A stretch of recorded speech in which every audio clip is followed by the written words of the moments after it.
Hello दोस्तों, आज आप लोगों को एक ऐसी भूतनी की कहानी है सुनाने वाला हूं जिससे भूतिया समाज के बारे में जानने को मिलेगा। एक बहुत विशाल जंगल था और उसी जंगल के बीच एक भूतिया खंडहर था जहां भूतों के परिवार रहते थे। भूतों के परिवारों की अलग अलग बिरादरी थी। किसी को अमावस्या वाले भूत का दर्जा मिला था तो किसी को आत्महत्या वाले भूत का। सभी अपने आप में श्रेष्ठ थे और इन्हीं के बीच में एक चुड़ैल जो कि विवाह योग्य हो चुकी थी। चुड़ैल के माता पिता जो कि ऊंचे दर्जे के भूत भूतनी थे, उन्हें अपने बिटिया चुड़ैल के लिए एक भयानक भूत की तलाश थी। चुड़ैल की शादी की खबर से सभी भूतों में मनहूसियत आ जाती है। पूरे खंडहर को सजाने के लिए पक्षियों के खून के छींटे डाले जाते हैं।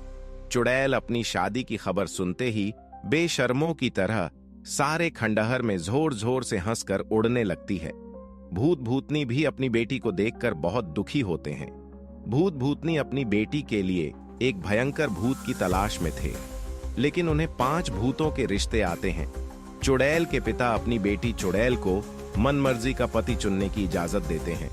चुड़ैल बेटी की शादी के पहले 3 शर्तें होती हैं, जो इन्हें पूरी करेगा वही चुड़ैल का पति कहलाएगा।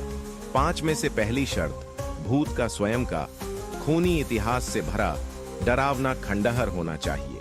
दूसरी शर्त, उसे कम से कम एक इंसान को दहशत से मारना होगा। तीसरी और आखिरी शर्त उसी भूत को पता चलेगी जो पहले की 2 शर्तें पूरी करेगा। पहली शर्त के परीक्षण के लिए 5 भूतों से उनके खंडहर का नक्शा लिया जाता है, जिससे भूतों के खंडहरों का खूनी इतिहास जाना जा सके। 5 में से एक भूत का खंडहर ऐसा भी था जिसे तोड़कर वहां अस्पताल बनने वाला था, इसलिए उसे पहली शर्त पूरी न कर पाने की वजह से बाहर कर दिया जाता है। बाकी 4 भूतों के खंडहर खूनी थे, इसलिए उन्हें अगली शर्त के लिए योग्य प्रतिभागी माना जाता है। बचे हुए 4 भूतों से खंडहर से थोड़ी दूर सड़क पर निकल रहे लोगों को दहशत देकर मारने को कहा जाता है। 4 भूत अपना जौहर दिखाने के लिए काली रात में सड़क के ऊपर इंसानों की मौत बनकर मंडराने लगते हैं।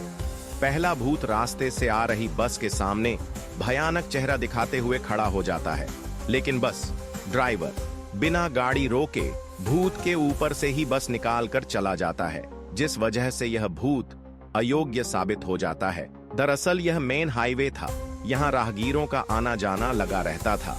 तभी अचानक बचे हुए भूतों में से एक भूत की नजर सड़क पर जा रही बूढ़ी औरत पर पड़ती है। वह सोचता है कि यह कमजोर दिल की होगी, इसे डराना आसान है, और वह बूढ़ी औरत के सामने हवा के झोंके की तरह मंडराने लगता है। लेकिन बूढ़ी औरत अंधी होती है।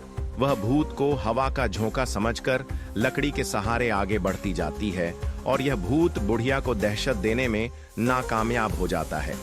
इस भूत की किस्मत खराब थी और इसे भी दुल्हा बनने के योग्य नहीं माना जाता। अब केवल 2 ही भूत बचे थे, लेकिन उन्हें तीनों शर्तें पूरी करना अनिवार्य था। दोनों मन में दुखी हो रहे होते हैं। उन्हें लगने लगता है कि वही चुड़ैल का दूल्हा बनने जा रहे हैं। तभी दोनों रोड पर नजर जमाए बैठे रहते हैं और अचानक एक एम्बुलेंस मरीज को लेकर सड़क से जा रही होती है। दोनों सोचते हैं कि इससे बेहतर मौका नहीं मिलेगा, क्योंकि इसमें जो मरीज होगा वह मरने की हालात में होगा। दोनों एक साथ एम्बुलेंस के सामने तूफान मचा देते हैं। अचानक एम्बुलेंस का ड्राइवर घबराकर ब्रेक लगा देता है और भूतों को देखकर भाग खड़ा होता है। भूत तुरंत एम्बुलेंस में उपस्थित मरीज के पास पहुंच जाते हैं और कुछ ही देर में मरीज की जान निकल जाती है। दोनों शैतानी हंसी हंसने लगते हैं। दोनों मन ही मन सोच रहे होते हैं कि उनकी वजह से ही यह इंसान मर गया, जबकि वह इमरजेंसी केस था और उसे डॉक्टरों ने हार मानकर बड़े अस्पताल भेज दिया था। उसी एम्बुलेंस में मरीज का बेटा भी होता है, जो अपने पिता की मौत से जोर जोर से एम्बुलेंस के अंदर ही रोने लगता है। उसे रोता देख सभी भूत खुश हो जाते हैं और हवा में चक्कर लगाने लगते हैं। दोनों भूत दहशत में अपनी दावेदारी पेश करने के लिए चुड़ैल के सामने पहुंच जाते हैं, लेकिन चुड़ैल दुविधा में है, क्योंकि एम्बुलेंस के अंदर दोनों भूत एक साथ घुसे थे और उसी दौरान मरीज की जान चली गई है। लेकिन यह नहीं पता कि किस भूत को देखने से मरीज दहशत में मारा गया। तभी चुड़ैल दोनों भूतों को दूसरी शर्त के लिए योग्य मानते हुए तीसरी शर्त बताती है। तीसरी शर्त सुनकर सभी के होश उड़ जाते हैं। शर्त थी कि उस मरे हुए इंसान के अंदर जाकर उसे दोबारा जीवित करना होगा और जो भूत यह करने योग्य होगा वही चुड़ैल का दूल्हा बनेगा। दोनों भूत उस मरीज के अंदर प्रवेश कर जाते हैं। अचानक मरीज अपनी जगह पर उठकर बैठ जाता है। उसे जीवित देखते ही उसका बेटा अपने पिता को गले लगा लेता है, लेकिन पिता के अंदर भूतिया आत्मा समाई हुई थी। दोनों भूतों का पता नहीं चल रहा था। मरीज तो जीवित हो चुका था, लेकिन वह किस भूत की वजह से है यह पता कर पाना संभव नहीं था। इसलिए चुड़ैल दोनों भूतों को आने को कहती है, लेकिन एक ही भूत उस तक पहुंच पाता है। दूसरा भूत मरीज के शरीर में हमेशा हमेशा के लिए कैद हो जाता है। दरअसल मरीज एक नेक इंसान था जिसके अंदर बहुत से अच्छे कर्म छुपे हुए थे।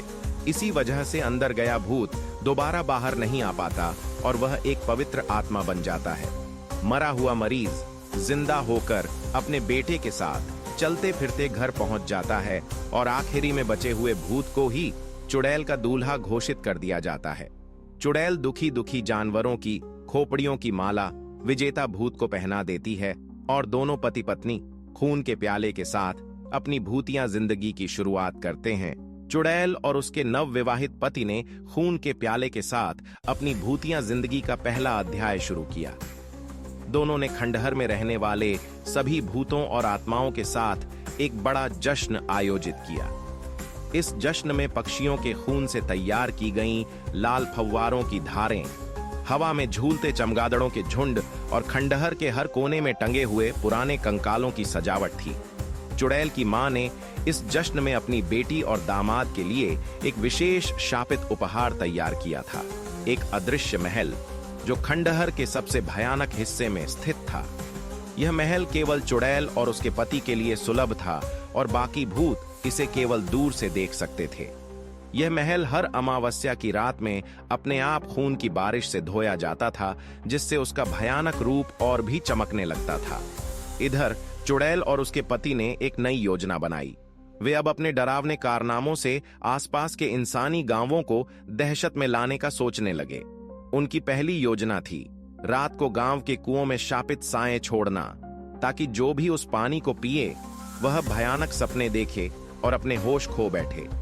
उन्होंने यह काम करने के लिए छोटे छोटे आत्माओं की एक टुकड़ी तैयार की। दूसरी ओर चुड़ैल का पति धीरे धीरे खंडहर में अपना अधिकार जमाने लगा। वह अब सभी भूतों का मुखिया बनना चाहता था, लेकिन इसके लिए उसे पहले खंडहर की सभी आत्माओं और भूतों को अपने नियंत्रण में लेना जरूरी था। उसने एक ऐसा मंत्र ढूंढा जो सभी आत्माओं को वश में कर सकता था, लेकिन इसके लिए उसे एक विशेष डर का बीज प्राप्त करना था जो केवल गहरे जंगल के अंदर एक भूतिया वृक्ष के नीचे छुपा हुआ था। इस काम को पूरा करने के लिए चुड़ैल और उसका पति भूतों और आत्माओं की एक सेना लेकर जंगल की ओर निकल पड़े। उनका सामना जंगल के अंदर रहने वाले आदिम आत्माओं और घातक आत्मघाती आत्माओं से हुआ।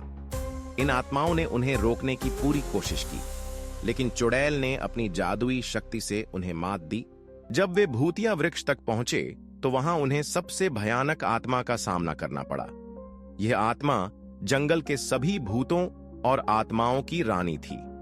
उसने कहा, यदि तुम डर का बीज चाहते हो तो तुम्हें सबसे भयानक बलिदान देना होगा, अपनी आत्मा की सबसे बड़ी कमजोरी का त्याग। चुड़ैल और उसके पति ने इस चुनौती को स्वीकार किया, लेकिन दोनों को नहीं पता था कि उनकी सबसे बड़ी कमजोरी क्या है।